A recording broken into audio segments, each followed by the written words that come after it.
My name, well, that doesn't matter as much as the life I've lived. I'm 77 years old now, and I'm sitting here in this quiet room of the old age home, talking to a camera, because someone thought it might be good for me to share my story. Maybe they're right. Maybe speaking it out loud will make the weight on my chest feel a little lighter. I was born in a small town, in a house that barely had enough space for the five of us, but somehow it always felt full, full of people, full of noise, full of life.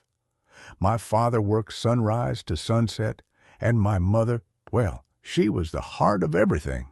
From her, I learned that love wasn't something you said out loud every day.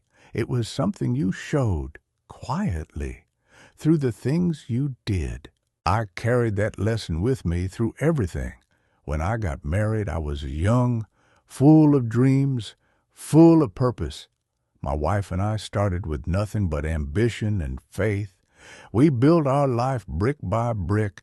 I worked long hours, sometimes too long, but I wanted to give my family the things I never had. We had children, one after another, and the house got louder, messier, more alive.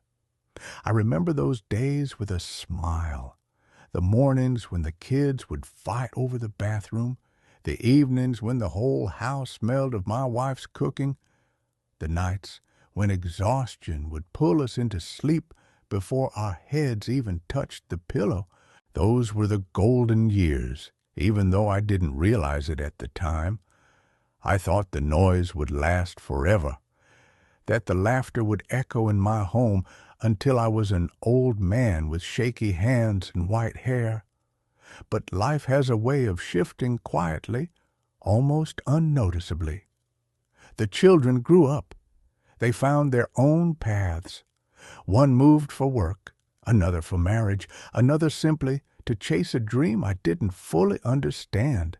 And suddenly, the house that was once too small became too big, too quiet. Then my wife fell ill. I cared for her the best I could. I did everything the doctors told me. But there are some battles you just can't win. Losing her was like someone turned out the lights in my world and forgot to switch them back on. Everything after that felt like walking in the dark. My children tried in their own ways. They visited when they could, called when they remembered. I don't blame them. Life is heavy, and everyone carries their own load. But little by little, without meaning to, they stepped into lives where I didn't quite fit anymore.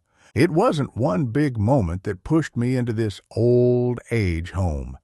No dramatic fight, no harsh words, just a series of small things. A missed phone call here, a postponed visit there, a feeling of being more of a responsibility than a father. They told me this place would be good for me, that I'd have people around, that I wouldn't be alone. And I agreed, because what else was I going to do? Ask them to rearrange their lives for me? I've never been that kind of man. So I packed a small bag, just the essentials, and came here. The first night was the hardest. The silence was different. It wasn't the peaceful quiet of home. It was the emptiness kind, the kind that makes you hear your own heartbeat. I lay awake, thinking of my wife, thinking of my children as toddlers running through the house, thinking of the younger version of myself who believed family was a forever kind of safety. I wondered where I had gone wrong, or if I had gone wrong at all. Maybe this is simply the way life unfolds. Here, in this old age home, days move slowly. Some mornings I wake up and stare at the ceiling for a long time, gathering strength just to sit up. Some afternoons I sit outside and watch the birds on the wire. They come and go freely, no ties, no expectations. Sometimes I envy them, but I'm not bitter. People think I should be, but I'm not. I've lived a full life. I've loved deeply. I've made mistakes, many of them, but I've also tried to be a good man. If my children drifted away, it's not because they don't love me. It's because the world today moves too fast. Everyone is running, always running. And old people like me, we don't run anymore. We sit, we wait, we remember. I get visitors once in a while.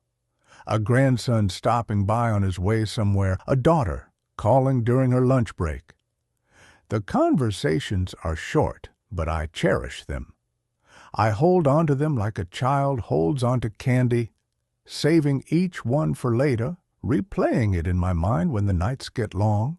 People think loneliness is the absence of people. It's not. Loneliness is when you have a heart full of memories and no one left to share them with. That's why I'm speaking today. Maybe my story will reach someone. Maybe a son or daughter somewhere will hear this and decide to call their parents tonight. Maybe someone my age will feel less alone knowing that their story is not just theirs. I don't know how many years I have left, but I do know this. I'm grateful for the life I lived, for the people I loved, for every laugh, every tear, every scratched knee, every warm meal, every mistake that helped me grow, even for this old age home. It may not be the ending I imagined, but it's part of my story, and I accept it. If you're watching this, thank you for listening to an old man's memories. Maybe that's all we want in the end, to be heard, to be remembered, to know that our life meant something. And if you still have your parents with you, visit them, call them, sit with them, not out of duty, but out of love. Because one day you'll realize that time moves differently for people with gray hair. And by then, it might be too late.